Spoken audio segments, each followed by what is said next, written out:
नमस्कार। नमस्कार। आज हम एक ऐसी कहानी की थोड़ी गहराई में जा रहे हैं जो दिखाती है कि जिंदगी के सबक कहीं से भी मिल सकते हैं।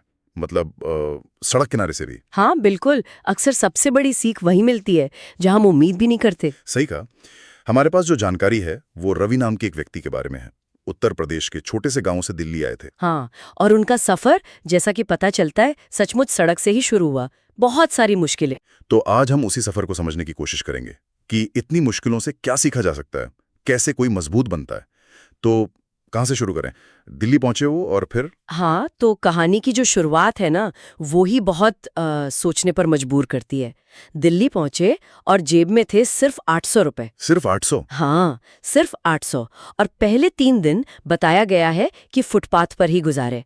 कोई काम नहीं, खाना नहीं। बाप रे, 3 दिन? हाँ, और ये उनके लिए एक तरह का निर्णायक मोड़ था। या तो हिम्मत हार जाओ या फिर यहीं से कुछ शुरू करो। मतलब या तो वापस गांव या फिर दिल्ली में टिककर लड़ना। बिल्कुल, ये दिखाता है कि दिमागी तौर पर कितने मजबूत रहे होंगे वो उस वक्त। और फिर मतलब टिके रहने के लिए कुछ तो करना था। हाँ बिल्कुल। तो कहानी आगे बढ़ती है। उन्हें एक ढाबे पर काम मिला, बर्तन धोने का। अच्छा, ढाबे पर? हाँ, जिससे दिन के 50 रुपए मिलते थे। 50 रुपए रोज उसी में गुजारा? हाँ, उसी में। रात में शायद वो उन पैसों से समोसा खाते थे। लेकिन जो असली बात है वो ये कि रात को वो मुफ्त वाईफाई का इस्तेमाल करते थे। फ्री वाईफाई का? अच्छा, किस लिए? सीखने के लिए, डिजिटल मार्केटिंग। कमाल है। मतलब दिन भर बर्तन धोना और रात को पढ़ाई, वो भी मोबाइल पर? हाँ, यही तो असाधारण बात है। ज्यादातर लोग डेटा का इस्तेमाल मनोरंजन के लिए करते हैं, है ना? बिल्कुल। और रवि उसे स्किल बनाने में लगा रहे थे।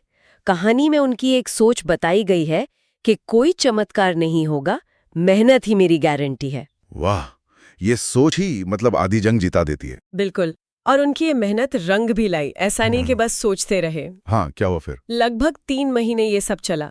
फिर उन्हें फाइवर पर, जो एक ऑनलाइन प्लेटफॉर्म है छोटे मोटे काम के लिए। हाँ हाँ, जानता हूँ, फ्रीलांसिंग प्लेटफॉर्म है। हाँ वही।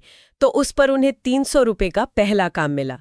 छोटा सा ही सही, पर पहला। 300 रुपए का? अच्छा। हाँ। और बताया गया है कि उन्होंने पूरी रात जागकर वो काम पूरा किया, और जब पेमेंट मिली तो उनकी आंखों में आंसू थे। यकीनन, वो सिर्फ 300 रुपए नहीं थे।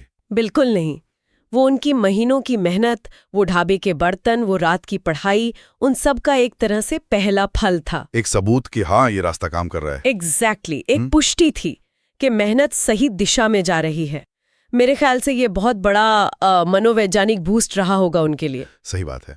अच्छा, कहानी में उनका कोई संदेश भी बताया गया है दूसरों के लिए? ये रवि का एक संदेश है। गिरना कोई शर्म की बात नहीं, लेकिन वहीं पड़े रहना गलत है। उठो, चलो और चलते रहो, मंजिल जरूर मिलेगी।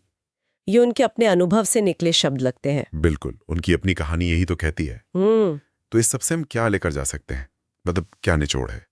मेरे ख्याल से सबसे बड़ी बात यही है कि हालात कितने भी खराब हों, हमेशा सीखने और आगे बढ़ने की गुंजाइश होती है।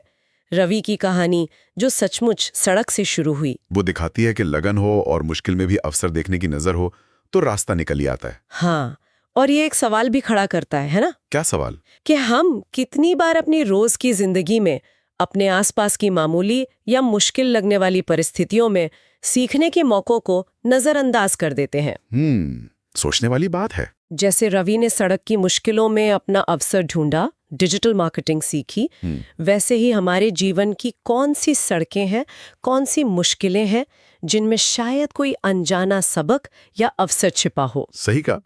ये सोचने के लिए एक अच्छा बिंदु है, हमारे अपने संघर्षों में छिपी संभावना।